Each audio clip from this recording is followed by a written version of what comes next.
The talk at the FNB Franchising Summit is going to be about my entrepreneurial journey, which started way back in 1976 when I was 22 years old, and all the various business ventures that I've undertaken since then, startups, close-ups, and everything else in between.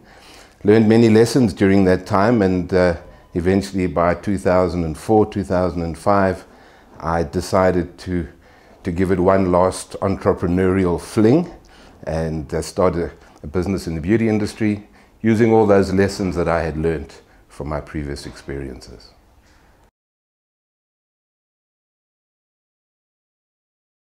Franchising wasn't that popular in the industry, and then as we grew, we first had to start opening company-owned stores. In fact, we opened 22 of those before we started franchising, to make sure that you have the right business model that will accommodate both the franchisor and the franchisee.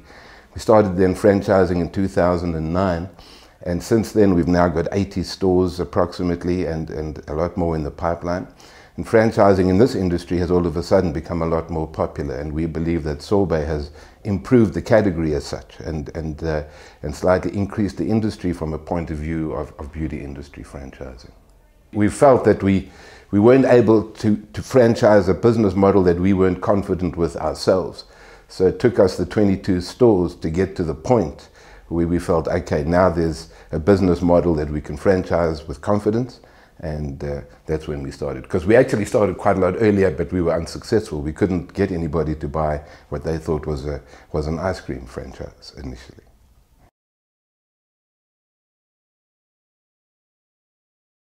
I think the best advice I can give somebody starting out in business as a franchisee or a franchisor is the importance of developing a very strong culture in the business. We have tried to create a culture that focuses on service and people as opposed to profits and reward. And that seems to have worked very, very well for us. If you have the right environment in which people feel comfortable, they then put their best performance in as far as serving the customers are concerned. So that's really the best thing that we can do, is build a strong culture that focuses on people and service.